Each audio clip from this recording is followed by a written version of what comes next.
What's up, vinyl community? It's your boy Chris coming at you live from my Nissan Altima.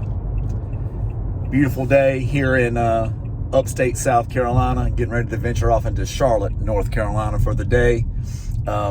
With my boy Josh, who you guys haven't seen since last... Oh, shit. Yeah, since, been 6-7 months. I guess since last like October. And special guest coming all the way from Montrose, Colorado. You guys may know him as a Supreme Love. I know him as Tree. He's come to us. I'm getting ready to go over and scoop him up. We hung out yesterday. We'll highlight some of that in this video. And yeah, it's going to be a great time, guys. Coming at you live from wherever it is we stop at today. Hope you guys are having a wonderful weekend. I know I am. This weather is gorgeous here. Gorgeous.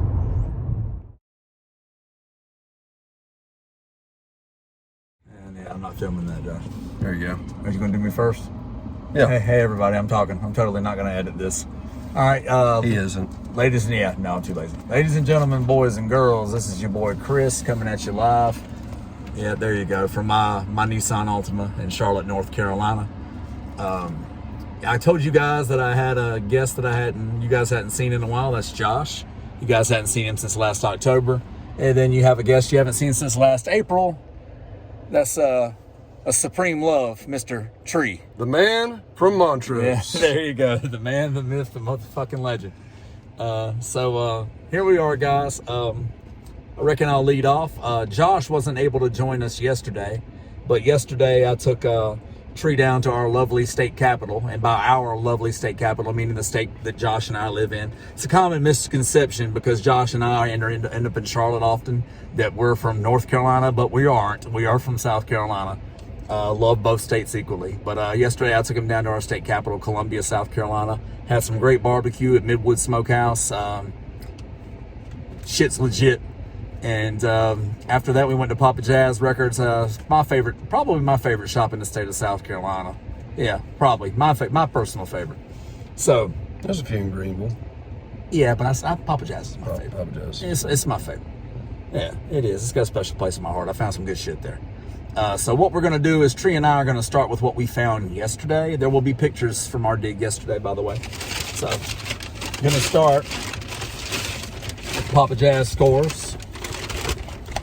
So yesterday, I grabbed Ahmad Jamal at the top, Poinciana Revisited. I think that's how you say that fucking word. I don't know. It's a promo copy.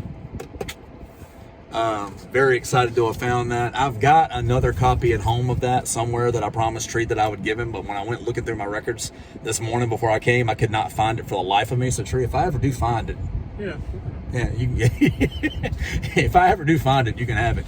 But Impulse Spine, you guys already know. It's great stuff. Impulse. Yeah, you already know. It's great stuff. And for me, the big dog from that find.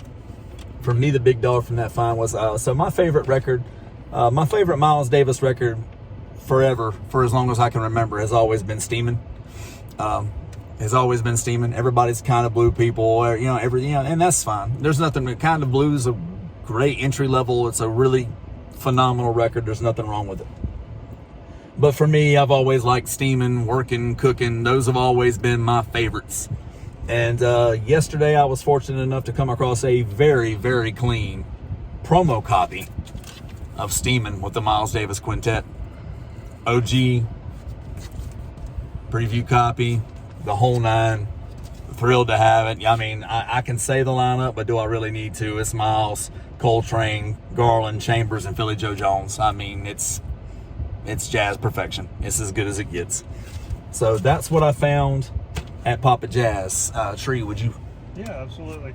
Matter of fact, if you want to stop in and show the people what you found at the Poet's Vault first, then you can. Okay. So I did a little bit of digging around the first day I was here, and initially, I didn't really find too much, and then I figured, the last place I was going to go was Poet's Vault, and it's hit or miss. I mean, I found something last time, but so I went in, did some digging around. Initially didn't find anything, but out of the corner of my eye I spotted something, and it goes to show that if you know what you're looking for and you know exactly what you're looking at, sometimes you can get lucky. So this is my one pickup from Poet's Vault. It's an Impulse A7. It's Art Blakey Jazz Messengers. It's 1961 stereo. The owner had this marked as a VG copy and a 1964 press. When I looked at the back of it, I saw, and for anybody that doesn't know, a good indicator on how if you got a later pressing versus the first, especially when ones that were released this early in the catalog, is look for AM par on both either the back of the jacket or on the label itself. If it says ABC Paramount, it's going to be slightly later if it came out in the early 60s. He had this listed as a 64 press. This ended up being a 61, and then the shocker for me was that the condition on it was not VG. This is VG plus on a bad day. This is bleeding board on excellent, and I know Chris can attest to this because he looked at it himself yesterday. This thing has a little bit of like dust, and that's it. And it's a killer album. It's arguably my favorite Blakey album. I know everybody talks about Mona and everything else, but to me, the track Allen Mode is what sticks out on this album for me. That's what's made it my favorite.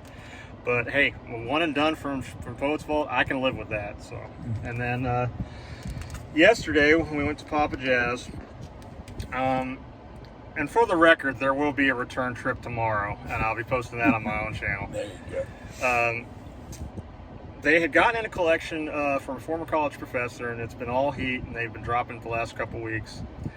We're able to secure something for mutual friend Dylan at Noble Records, which, believe me, both me and Chris, if we had been able to do it yesterday, we would have bought it. So, but I'm glad it's going to a friend. But I was able to, with Chris's expertise on the matter, was able to find this in the bins at a really good price. This is a Prestige 7150. This is Miles Davis and the Modern Jazz Giants. It's an original pressing, Bergensfield, New Jersey labels. I mean, you don't have to necessarily give you the lineup, but what the hell? I mean, Milt Jackson, Thelonious Monk, Percy Heath, Kenny Clark, John Coltrane, Red Garland, Paul Chambers, and Philly Joe Jones. That's some heat right there. I wasn't that familiar with that album, but the fact of that lineup alone at least makes it worth blind buying. But it was a tough call because there were a couple other Miles Davises there. There's Bags Groove. And it was a tough call, but again, Chris helped me figure out which was the best one to go with, and I did sample this on YouTube last night, and it definitely was worth the one purchase. But like I said, I've got one more that is going to be coming home with me before the buying ends, and I'm very happy about it. Awesome stuff. Yeah, I can't wait for you to grab the one you're going back for. I'm not going to spoil it. I don't want to spoil. You guys will have to tune in to Tree's video for that, but it's going to be awesome. When I would have grabbed myself yesterday, I wouldn't have even given him the privilege had I not already had the album myself. But all right, so what we're going to do now is where did we go first today? Noble. All right, so we went to Noble first today because Josh has been holding up this camera phone for long enough. Josh, I'm going to let you go first.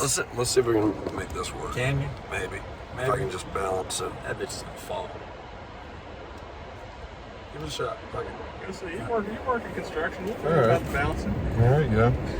All right. So I really wasn't going to get that much because I'm saving for record store day, but I found a few things that were relatively cheap, like with one exception. I found this, just the cover and the name of the band kind of piqued my interest a little bit. It's an all-female group called The Pleasure Seekers. The album's called What a Way to Die.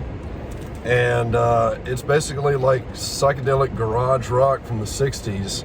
And check out this like group of girls just like in like sequin suits. Like I just like bought this on a whim and not knowing what they sound like. But I do like garage rock, and I think I was basically looking at the reviews on the front here, and Dennis Machine Gun Thompson, who's a member of the MC5, basically said it best. He says, the Quattro Girls were the first all-female band that played instruments well and forerunners for many bands to follow. One kick-ass band. So I figured, why not give it a shot? So I mean, the suits alone, I was getting like early Heart vibes with the. Right. Yeah, early Heart vibes. Yeah. Right. You have to let me know how that sounds. Absolutely, I will. And if you ask Waylon Jennings and Willie Nelson who the king is, it's probably Bob Wills is the king of Western swing. So I figured I'd get this since it's only $6. It's basically 24 great hits of Bob Wills. So yeah, anything that you could hear, like Bubbles in My Beer, Sitting on Top of the World, San Antonio Rose, all these like beautiful songs that are country and western, but have like a little bit of a jazz vibe to them. So yeah, can't go wrong with Bob Wills and his Texas Playboys. Also got Randy Weston Trio, plus 4 trombones play music from Destry Rides Again. For those of you who don't know, Destry Rides Again is a old western starring Jimmy Stewart. But yeah, it's pretty interesting. I was just interested by the lineup, including Randy Weston, who's the leader in playing piano. You have Elvin Jones on drums, Willie Rodriguez playing conga, Peck Morrison on bass, Miss Melba Liston and Frank Rehack, Slidehampton, and Benny Green on trombone. So pretty stellar cast of characters there. So yeah, I figured that would be interesting, and for $10, why not? And of course, this is the one that Chris kept nudging me. He was basically, I was gonna beat your ass. It was just like, you gotta get it. You gotta get it. It was like one of the 10 greatest jazz records ever. What was that line for Charlotte? Just do it. Just do it. Yeah, seriously, you won't regret it. So it's Alice Coltrane, Journey. I'm probably gonna butcher that. Like, we'll let you try. Go ahead. Sachidananda? Yeah. Is that right? It's close enough. It's close enough? Yeah. Close enough. Yeah. Featuring Pharaoh Sanders. I didn't butcher that name because that's an awesome name to have. It's close But yeah, enough. Alice Coltrane on harp and piano, Pharaoh Sanders on soprano saxophones, Tulsi on tambura, Vishnu Wood on oud.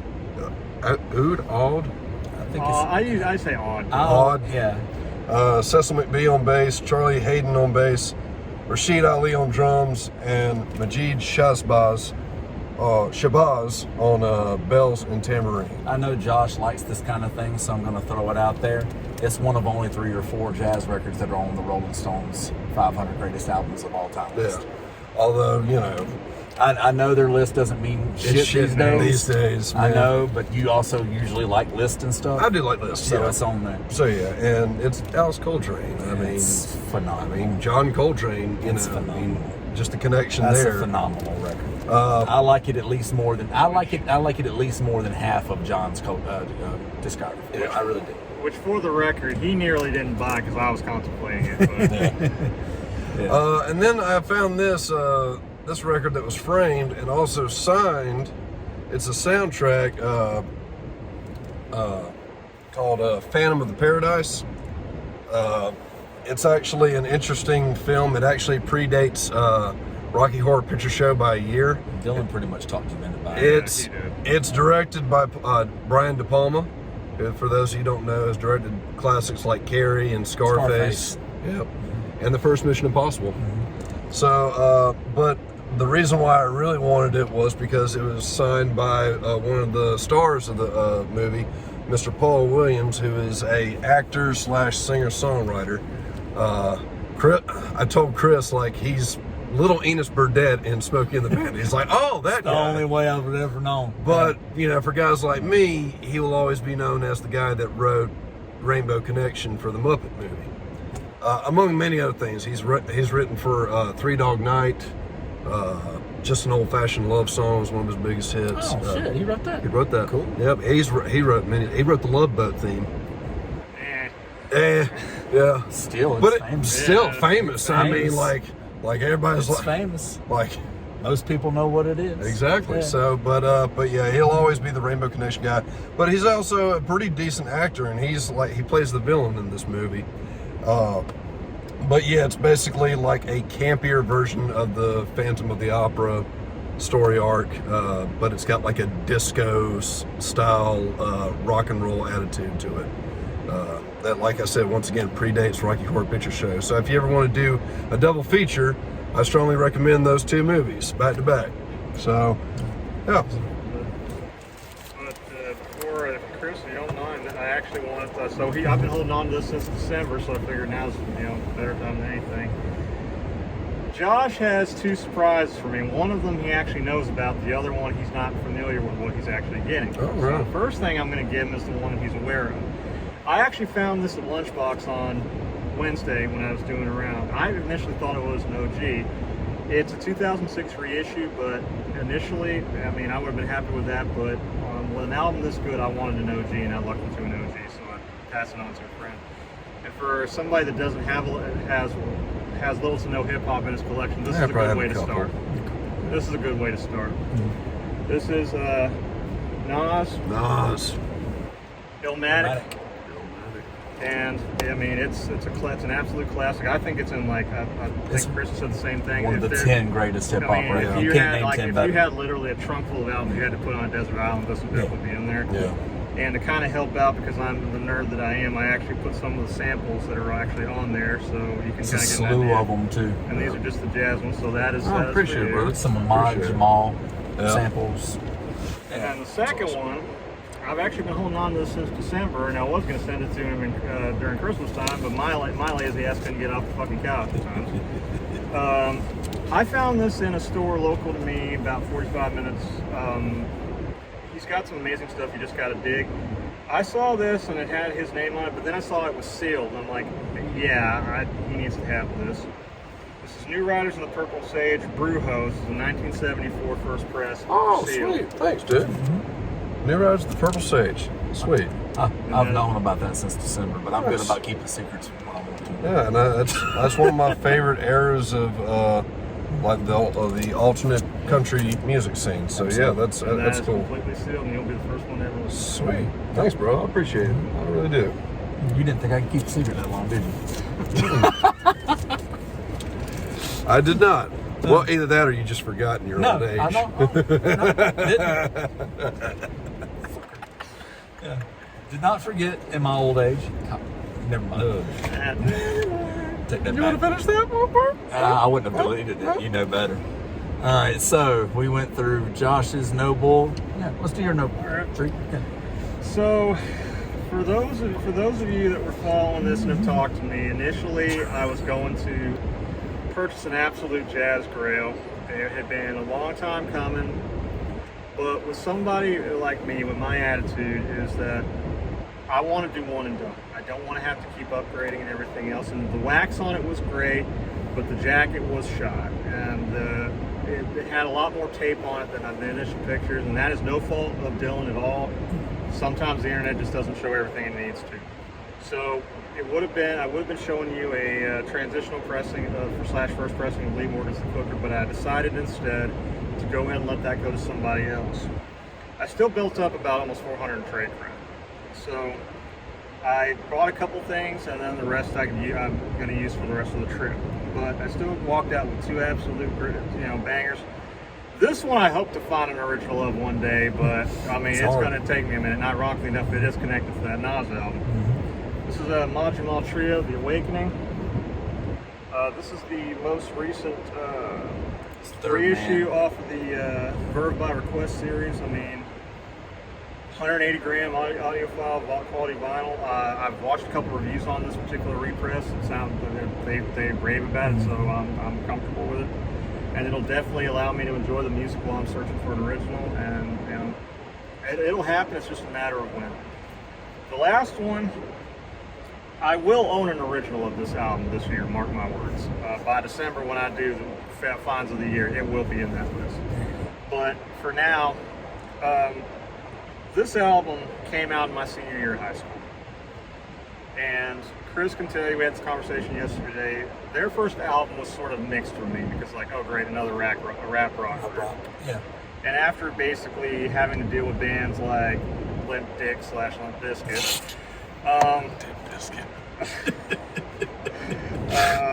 Dude, put the nookie. They kind of ruined that genre. Well, no, they didn't kind of ruin it. They did fucking ruin it. Anyway, language. But this album came out, and I was just blown away by the quality of it and just how the variety. I mean, it had its rap elements in there, but I mean, it was just a solid album, and I've owned multiple copies of it on CD. And I was just dumbfounded that it just hit its 20th anniversary. I know. Fuck, I feel old. Yeah. Anyway, I know, Dylan got this copy in, actually apparently yesterday after I had left to meet Chris, and it was the only one in the store, so I grabbed it. This is Linkin Park Meteora. This is the 20th, this is the 20th anniversary set. It's got 4 discs. The first one's the album, the second, 2 and 3 are rarities, and then the last disc is live rarities. I mean, I saw these guys about 3 times during this time period. They do hold a special place in my heart as far as, music I grew up with. I had an opportunity to meet Chester at one of the shows briefly. It's a shame, unfortunately, he couldn't conquer his demons. And I will say, not to get off on a tangent, but I'll say for anybody that is dealing with their own personal problems, you're not alone. Reach out to somebody; they will be there to help. But I'm very happy to own this. An original pressing of this is about between $300 to $500, so it's going to be a little bit, but I have spent that before, and I will probably spend it again. So it's just a matter of just taking my time and finding the right copies. So, and short but sweet on the vinyl, so I was really happy with that. Oh, and the last thing. And in terms of like the cost, in the end, it doesn't even matter. No.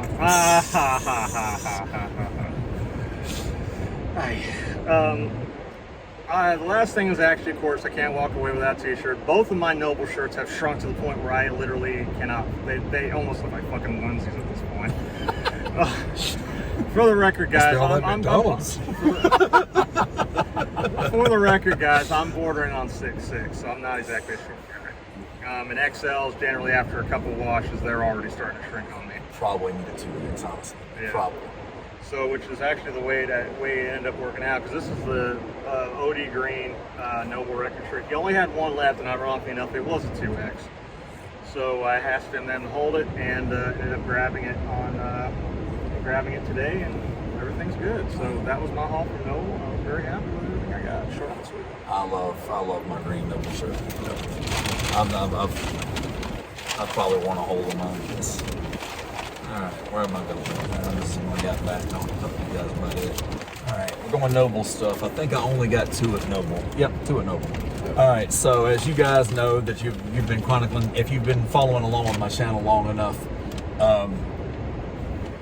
for a few years, what I basically did is if I thought that I could sell something common in order to gain funds, trade credit, what have you, to get my jazz grails, I was doing it. Because it's like, okay, Led Zeppelin, I can get this again. Beatles, I can get this again. Rolling Stones, I can get this again. Okay, well, these are 2 of the records that I thought the same thing about. And this year is going to be a year where I'm going to focus on getting a lot of these records back. Especially since so many of them are going up in price, like the one I'm getting ready to show you. Marvin Gaye, what's going on? Hey, do I have to really explain anything else? Do I have back to the whole Rolling Stone 500? They put it at number 1. Yeah. So, and you know what? I won't argue with them. It's not my personal number 1 favorite of all time, but I'll tell you, somebody told me I could only take 5 soul records to a desert island. This is probably one of them, and it's as good a songwriting, and it's really as good a concept album as you're ever going to hear in your life. And it's still relevant to this day, which is kind of sad. Yeah, it's kind of sad. Yeah. So I grabbed that one, and this time I told Josh, I said, not that you can control me. I said, but don't let me sell it again. I've already done it a couple times. Just make me. Let me keep this one because the price is going up on the damn thing. Well, it's like I told you. Like every time that I try to wane through my collection and try to sell it, I keep running across it every time, and I'm like, I don't know if I'm ready to get it up yet. I don't do it because I did it a couple times. The very first copy I got of it, I got for like $20. I paid $75 for it today, guys. So I'm not trying to pay up no more. I'm gonna keep this one. Yeah. And the second one was an album I absolutely love. And this copy right here is not as clean as my previous copy, but at least I've got it back in my collection and coming back home to the man cave. Yeah. And it's Dennis Wilson, my favorite Beach Boy, Pacific Ocean Blue. I love that record. To me, I probably prefer this to any Beach Boy record, if I'm being completely honest with you guys. Including that one that everybody fucking loves so much. Y'all know which one I'm talking about, Pet Sounds. It's not to talk any shit about Pet Sounds. Pet Sounds is a great record. Charlie Manson approved. Yeah, Charlie Manson did. And doesn't he just have a beautiful beard? He does. Dennis has got a fucking beautiful beard, Gus. And also, probably one of the few Beach Boys who actually had, who's also considered an actor, because he was in he was in Tulane Blacktop. That's right. And wasn't he the only one out of the group that actually surfed? I think so. I think so. So I guess everybody wasn't learning how. I guess not. I guess not. But they got around. So those are my. Get around. So those are my. Oh, that's a beautiful. I actually can't think of that song now. You've probably never seen this movie, but I bet you Josh has. There was a movie that came out in the late '90s called Three Kings. I've seen it. Oh, you have seen it? Yeah. That particular track when they're driving through the desert going into the village, I can't not listen to that song now without thinking of that. Yeah. Makes sense. So those are my Noble scores, boys. Then after Noble, we took our talents to Hardy Boy Records in Mint Hill, North Carolina. Which one of you guys would like? Josh? I didn't get anything. So Tree, you go first. Yeah. Mine was actually very much a simple one and done, because initially there was another one that I was after. I've become a little bit more stickler about condition, and believe me, I would have loved to have grabbed it, but my attitude was, you know what, it's not good enough for me. In fact, Chris was standing right next to me and he wanted it. It was a choice of basically, if one of us wasn't going to get it, the other one most likely. So I basically deferred to him on that. But I did find one absolute classic in the Just Ends. This is Al Green, Let's Stay Together. Classic. That's another one that's on that list of 5 soul albums that I'd take to a desert. Yeah, and actually, for the record, you don't find this kind of stuff in my neck of the woods. Colorado is more of a psych, somewhat country, rock, metal kind of area. You don't find this kind of stuff very often. So, it's one that I've wanted, and again, I've toyed around with a reissue, but I figured I'd eventually look into an original, and I did Hardy Boy, and it's in the shrink. It's original press. It's got a little bit of love, but nothing that won't play perfectly on it. And I said this before on this channel several times, that in the pantheon of soul records, High Records probably doesn't get as much claim as, say, Motown or Stax. I love those Ann Peebles records on High. Yeah, I love those. But the High Records are like quality soul, just quality music records in general. Yeah, absolutely. But yeah, absolute classic. I'm glad to have it, and if that was the only thing I took away from Hardy Boy, I'm good with that. Oh yeah, absolutely. All right, so the one that Tree was just telling you about that he ended up passing on is one that I grabbed. And to be honest with you, it's not going to be my forever copy. Reason being, because A, it's the second press, and B, the condition by looking at it is not. It's not bad. It's not ideal. But it's not ideal. And for this particular artist, this artist is someone I hold in such high regard and high esteem that I'm going to want the best condition that I can get for a record. But the price wasn't bad. Tree passed on it. I decided, you know what? It's not going to be my forever copy. It can be my temporary copy. Yada yada yada. Let's see how good it plays. I don't know.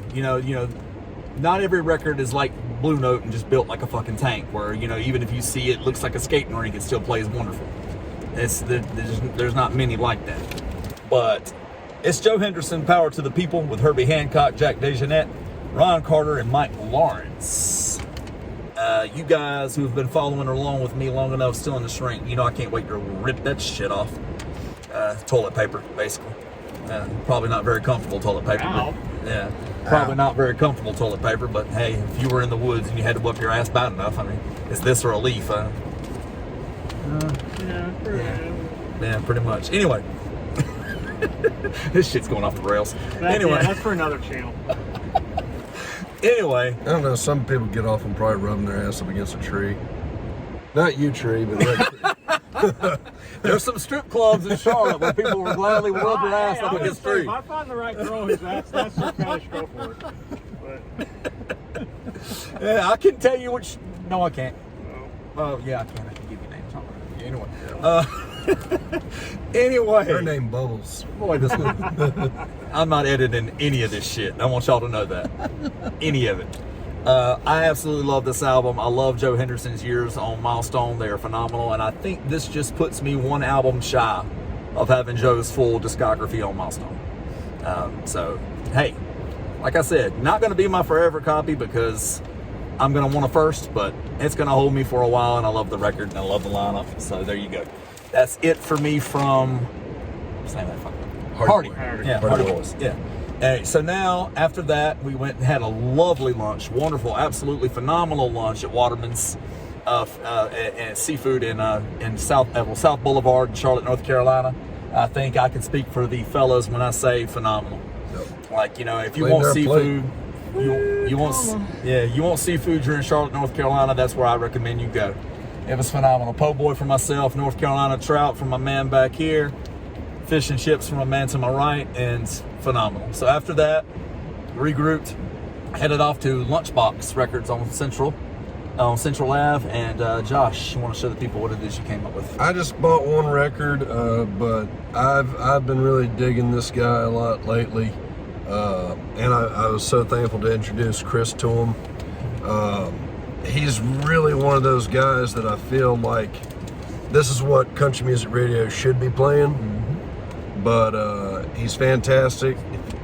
Like, if anything, go out and buy his most recent record, The Man from Waco.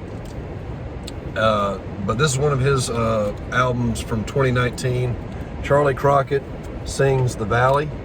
It's The Valley and Other Autobiographical Tunes. So yeah, and he writes most of his songs. Occasionally he'll have like a cover from like an old country song. And the bands that accompany him are always great. It's soulful, a little bit of jazz, a little bluesy. It's wonderful. It's just great. If I could liken it to anything, it's Marty Robbins meets Otis Redding or James Brown or something like that. I can get down with that. Yeah. So, like, you know, he definitely has the country aesthetic going for him, but he's also got blues and soul and it's a little bit jazzy too. So, I mean, like, it's great. He's a phenomenal artist. I'd really like to see him in concert for sure.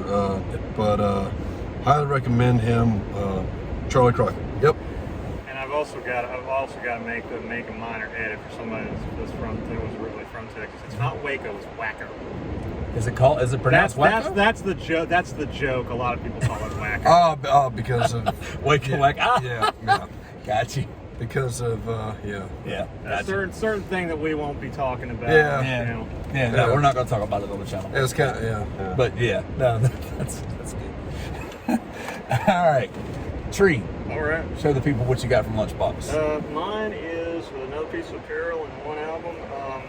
I'm a huge fan of these guys, and thankfully they've gotten to the point now where, you know, vinyl being what it is now, that it's a lot easier to come by new releases in the U.S. because a lot of their first couple albums were UK only and they are expensive as hell.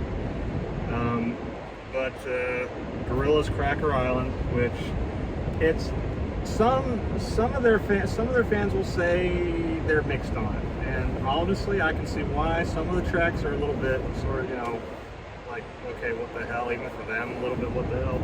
But then there's some very much melodic stuff, which I think is more attuned to what Damon Albarn, which is the lead singer, formerly of Blur, what he's better at. And it's a good little mix, and what's interesting is one of the tracks actually features Stevie Nicks on it, which is rather interesting, and I did not know that until I started listening to the album.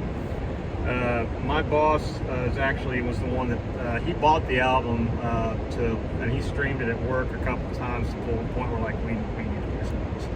But it's a great album, great band. I'm very happy to have this, and I'll be happy to play it when I get home. And for the low price of $22. See, new vinyl to me, to make a minor comment, I do feel like they're, new vinyl, I struggle with pricing on, because there's some stuff that you get away with, $22. I mean, that's literally $5 more than you pay for a CD. And then you have some albums where you're paying $40-50 for a single LP sometimes. And that to me is like, okay, we need to work on that. But in this case, I'm perfectly happy. And fuck, guys, I'm on vacation, and I've been saving for this, and so I mean, you're not having a vacation if you can't spend it. That's right. But that was that, and then of course, because I'm a t-shirt guy, I did buy one Lunchbox shirt. The one I really wanted, actually, they did not have any, it was a yellow shirt. It was a yellow shirt with a black graphic on it, but they did not have any more of those. But I really liked this one and grabbed it. Of course, even in Colorado, in about a month's time, wearing this, I'm going to be sweating my ass off. Yes, sir. Hey, small price to pay for beauty, I guess. But that was my haul from Lunchbox.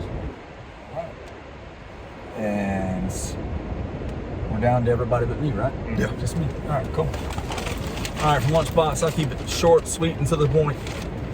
For you guys, I got 2 records. I got one for myself, and I got one for my daughter. All right, so my daughter listens to music in the car with my wife, with myself, with my mother-in-law, with my sister-in-law, and a lot of us have similar tastes, especially when we're driving. And one thing we can all agree on, and you bastards can make fun of me all you want, I don't give a fuck, is Lady Gaga's awesome. Cheers. I'm sorry. Y'all make fun of me if you want. Drop it in the comments all you want, whatever.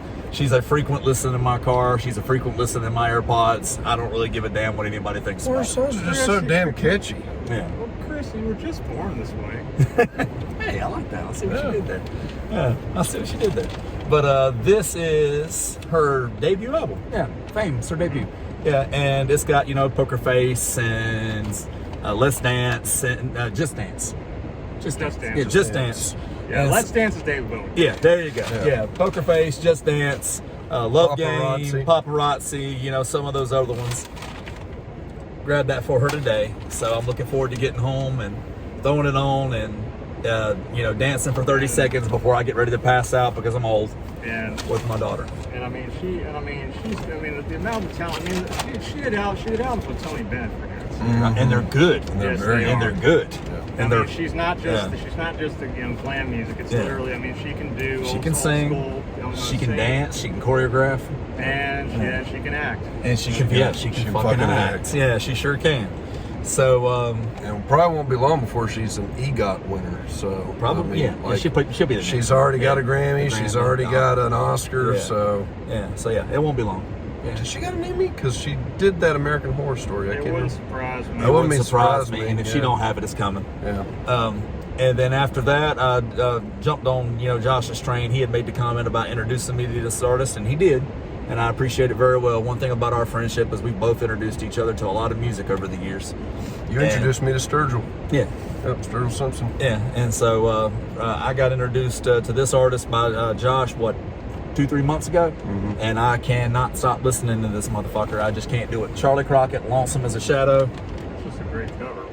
Yeah. It is. It's Yeah. a badass album cover. It really is. It's awesome. And for me, And he's one of the few artists that's actually making pretty cool, badass music. he videos. really, he is. And I'm gonna, keep buying, Charlie Crockett records as long as I can keep finding Charlie Crockett records. Yeah. And he's awesome. I highly recommend him. If there's nothing else you take away from this video or from what I'm saying in this video, get yourself some Charlie Crockett. Stream it. You can stream his entire discography on Spotify. Doesn't cost you a damn dime, especially if you get the free membership. Go ahead. But I can honestly vouch for this. His music sounds great on vinyl. It really does. It does. It does. The first time I heard him was on vinyl at your house on the Man from Waco, that record. But highly recommend it. So anyway, that's all of our finds, right, gentlemen? Yep. All of our finds. So thank you guys for tuning in, for taking part of your day. Hoping you're all having a wonderful weekend. I can vouch. I think these boys will back me up when I tell you the weather here in Charlotte, North Carolina is gorgeous. It's immaculate. And if it's not sweet where you're at, then hey, suck it. Hope you guys are all having a lovely weekend. Hope you're all spending some time with some people that you love, having some great food, listening to some great music, and hey, pop back, listen to some vinyl this weekend. So, Tree, it's been a blast entertaining you. It's been a pleasure, dude. And it's been a pleasure entertaining you in the Carolinas this weekend. And Josh, you know, hey, I see your ass every day. Yeah. It's always a pleasure, obviously. And honestly, if this would have been a RSD video, but to make the final comment, because this needs to be said, folks, check your fucking dates. I had this trip planned for over almost a year, and my dumb ass, was having a conversation with this boy a few weeks before, and as talking about the dates, he's Tree, I think you're off a little bit, and I looked at the dates, and I was off by a fucking. And this is just a gentle ribbing. Also, save up your money so you don't have to eat crappy fast food. Nice. Josh, I suffer from my eyes. Jesus. Oh, bless his heart. Bless his heart. He had to eat. He's ate some good food the last 2 days, though. Last 2 days, though. He made up for it. That's right. He's eating some good food the last 2 days. Yes, sir. But yeah, fella was just, you know, a smidgen off on his dates first. Yeah. All right, guys. It was great to close that out with a laugh. Tree, yeah, it's been great having you up here, buddy. Yeah, man. And Tree's gonna have a video coming to you guys from his own channel. Hope you guys will peep it about what he's going to back to our lovely state capital of South Carolina for tomorrow. I can't wait to see that myself because I know it was really eating at him, I think, most of the day. Yeah, so that's going to be awesome to see. And till next time, till next video, keep dropping the needle.